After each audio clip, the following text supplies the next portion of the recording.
Өзүңдү кабыл алуу деген эмне? Адам өзүн кабыл албагандыктан көптөгөн көйгөйлөр чыгат, адам өзүн сүйө албайт. Бул жөнүндө кандай ойлойсуз? Анда бул тууралуу алдыда кененирээк болсун. Достор, салам, кандайсыздар? Биздин сүйүктүү угармандарыбыздын баардыгына кутман күн жана сиздер менен чогуу бүгүн дагы ушул 10 мүнөттүк подкастта өзүңдү кабыл алуу деген эмне деген теманын тегерегинде сөз кылалы деп турабыз. Ошондуктан алыстабаңыздар, достор. Жана саатыбыздын башында эле барыңыздарды Алкитап Жекит медиа сайтынан катталууга чакырам. Ал сайтка катталып, бизди менен кененирээк жакындан таанышсаңыздар болот жана албетте керектүү маалыматтарды алсаңыздар болот. Ошону менен катар экрандын бетинде көрсөтүлгөн WhatsApp номурга дагы сурооңузду, сунушуңузду жазыңыз жана ылдый жакка комментарий кылып калтырыңыз. Бизде күнүгө ушул 10 мүнөттүк подкасттарды күтүп уккан угармандарыбыз барбы? Жазып койсоңуздар, албетте мен дагы кубанычта болом. Атым болсо Акум, бүгүн мен жалгыз кызматыңыздардамын. Анда келиңиздер, сөз башынан болсун. Адам эмне үчүн өзүн кабыл алып жашаш керек? Эмнеге адам өзүн кабыл албай калат? Бул жөнүндө дагы ойлонуп көрдүңүз беле? Мен жашоомдо чындыгындачы достор, ушу көп адамдарды көргөмдө өзүн кабыл ала албаган, өзүн сүйбөгөн, керек болсо өзүнүн мурду, көзү жакпаган адамдарды көрүп, анан таң калгам. Өзүн кабыл албай коюунун башаты негизи мунун тамыры балалыкта жатат да. Бала кезиңде сен баягы чындап кандай экениңди билбейсиң да. Анан айланадагылардын мамилесинен сен мен ушундай экенмин деп мен деген пайда болот. Ошол менди ата-эне сен жалкоосуң, колуңдан иш келбейт деген сөздөр менен жабыркатып коюшу мүмкүн. Же тескерисинче азаматсың, колуңдан баары келет деп ошол менди туура жашатып коюшу мүмкүн. Адам өзүн кабыл алып жашашы зарыл. Ошондо гана чыныгы мен пайда болот. Болбосо жан дүйнөсү ооруйт, жан чылат, иши оңунан чыкпай кыжалап боло берет. Ал бара-бара акырындык менен отуруп депрессияга да айланат. Адам ачуулануу болот, шашкалактайт, кыжалат болот. Жашоого нааразы болуу менен күндөрдү өткөрө берет. Аягы оорулар менен коштолушу дагы мүмкүн. Өзүңө жакпаган абалды кантип кабыл алыш керек? Кыйын да бул, кантип? Мисалы, сиз жакын адамыңыздын үйүнө бардыңыз дейли. Анын үйү чачык, башаламан, иретсиз. Кабыл албаган адам ушуну минтип эле койбойбу? Бул эмне деген жашоо деп кыжырланат, сынтагат, балким ачык да айтышы мүмкүн, ойланайын, бойпактарын жыйнап койбойсуңбу депчи.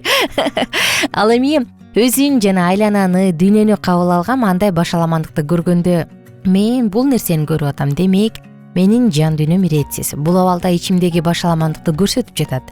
Мен мындан сабак алышым керек, өзүмдүн ойлорумду ретке келтиришим керек деп ойлонот. Баардык жерде ушинтип жөн гана кабыл алып кете бериш керек. Ал жерден эч кандай ички энергиянын конфликти болбой чыгып кетет. Жана жөнөкөйлөтүп айтканда, кабыл алуу мыйзамы деген ушул. Биз жашообузда курчап турган баардык нерсени мээрим, ыраазычылык менен кабыл алганда гана өсүү келип чыгат го.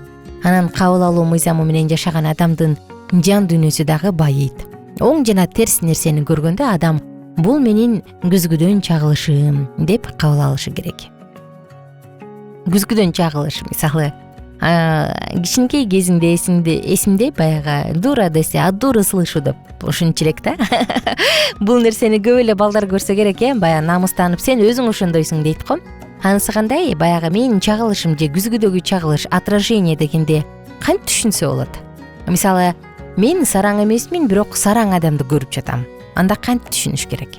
Чындыгында байкасаңыздар, адам өзүнө окшош нерсени чакырат деген сөз бар го. Эгерде сиз бир нерсеге көңүл буруп реакция жасап жатсаңыз, бул адат жеминөз сөзсүз тилде, сөзсүз сизде бар деген белги. Өзүндө жок нерсеге адам көңүл бурбайт. Ачууланып, кыйкырып жаткан адамга көңүл бурсаңыз, демек сиздин дагы ички дүйнөңүз кыйкырып жатат. Ал көмүскө туюмда жатышы мүмкүн, сиз аны байкабай деле калышыңыз мүмкүн. Тиги кыйкырып жаткан адам аны сырткы дүйнөдө чагылдырып берип атат.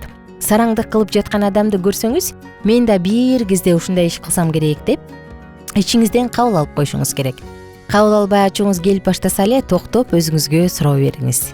Мен эмнеге муну кабыл албашым керек? Демек менин чагылышым мага эмнени айтып жатат? Же мен ошол адам аркылуу эмнени көрүп жатам деп, Бир кызык да, бизде үй бүлөбүздө туулган күндөрдө адамдардын жакшы сапаттарын айтып, ошону эмне үчүн ошондой экенин айтабыз да. Мисалы, менин байкем берешен, анткени ал колунда акыркысы болсо дагы сен кыйын абалда болсоң дароо ошонусун бергенге даяр депчи.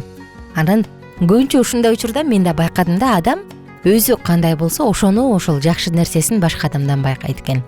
Жаман сапат болсо аны дагы байкайт, жакшы сапаттуу болсо аны дагы байкайт. Ошондуктан көрдүңүзбү, кызык бул. Адам биз эмнебизди болсо ошону кабыл алабыз, ошону байкайбыз. Жана психологияда дагы сен аны кандай көрдүң депчи, адамдын баягы өздүк баасын туура калыбына келтирүү менен иштешүүдө, сен аны кандай көрдүң дегенде мондай дейт да. Анан көбүнчө бул адам өзү жөнүндө кабар берет деп айтышат. Кызык, бирок бул чындык достор. Анда адам өзүн кантип кабыл алыш керек деген суроо жаралат да, чынбы? Көптөр адамдар өздөрүнүн баалуулуктарын байкашпайт. Анын ордуна өзүнөн ийгиликтүү адамга суктана берет да. Ой, мен минтип сүйлөй албайм да. Ой, мен мындай татынакай эмесмин да депчи нараазычылыгын айта беришет да. Анан өзүнө ыраазычылык айтпай башкага суктануу менен адам энергиясын башкага берип коет. Ар бир адамда уникалдуулук бар, таланты, өнөрү, шыгы, күчтүү жактары, жөндөмдөрү айтор ар бир адамдык уникалдуу. Бирок ала өзүнүн ошол күчтүү жагын, уникалдуулугун ачпайт, ага маани бербейт дагы, башкаларга сукартуу менен жашайт. Анан өзүн ыраазычылык, мээрим, сүйүү менен кабыл алганда гана адамда ошол таланттын баары калкып чыгат. Анда достор, суроо, кандай адамды өзүн кабыл албай аткан адам деп айтса болот? Өзүңө болгон мамилеңди сыртыңдагы адамдар эле чагылдырып берет да. Мисалы, денең, жолдошуң, бир туугандарың сага кандай мамиле жасап атат? Ичиндеги өзүнө болгон мамилени алар айкын көрсөтүп берет. Сиз бааланбай жатсаңыз, ыдык көрүп жатсаңыз, сүйүү ала албай жатсаңыз, келбетиңизге карабай жатсаңыз, анда ойлонушуңуз керек. Мен өзүмө кандай мамиле жасап атам? Сыйлап атамбы, сүйүп атамбы, же ур токмокко алып жатамбы өзүмдү? Ошондо эле жооп чыгып калат. Айлана чөйрөнүңүз сизди баалап жатса, анда чын дилден сүйүү берип жатса, сиз дагы өзүңүзгө жакшы мамиле жасап жатасыз.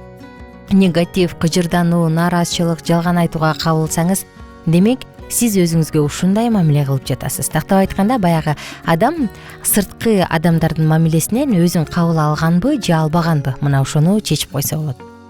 Негатив, кыжырдануу, нааразычылык, жалган айтууга кабылсаңыз, демек сиз өзүңүзгө ушундай мамиле кылып атасыз. Аял өзүн кабыл албаса, күйөөсү башкага кетет. Эркек өзүн кабыл албаса, ичип кетет.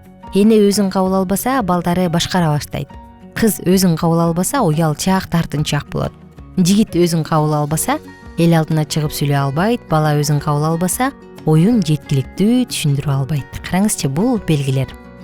Ар бир адамды жаратуучу Кудай бул улуу күч, уникалдуу кылып жараткан. Ар бир адамда өзгөчөлүктөрү менен, күчтүү жактары, алсыз жактары менен, биз алсыз деп ойлойбуз, бирок бизде доминировать этип келген, кандай десем, көбүрөөк бийлик кылып келген күчтүү жактарыбыз бар да. Болгону биз ошол күчтүү жактарыбызды билбей коебуз дагы, аны басып койгонго аракет кылабыз. Бирок ар бир адамдын күчтүү жагы бар, күчтүү сапаттары бар. Ошондуктан ардактуу угарман, сизди дагы жаратуучу сүйүп жараткан. Жаратуучу Кудай Таала сизге өзгөчө жөндөмдөрдү жана өзгөчөлүктөрдү берип жараткан. Болгону ошону кабыл алып, ооба, мен чын эле ушундай жаратылганмын, мен кандай керемет жаратылгам деп айтсаңыз болот. Мисалы, баягы пайгамбарлар жөнүндө кабарлы бар адамдар дөөт дегенде дароо эле билет, дөөт пайгамбар, арфа ойногон, кой кайтарган дөөт пайгамбар мен кандай керемет жаратылгам деп анан жаратуучусун аңтаган. Бул дагы ыраазычылык айтуу бизге өзүбүздү кабыл алганга жардам берет. Мүмкүн отуруп аласыз дагы кагазды алып, эмне кыла аласыз, эмне колуңуздан жакшы келет, жазып көрүңүз, анан өзүңүздү кабыл алганга жеңил болот.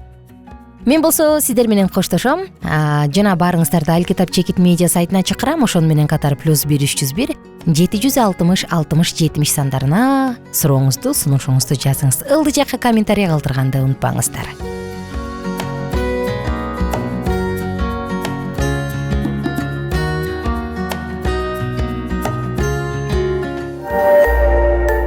Биздин сабактар менен кененирээк Алкитап Чекит медиа сайтынан таанышыңыз.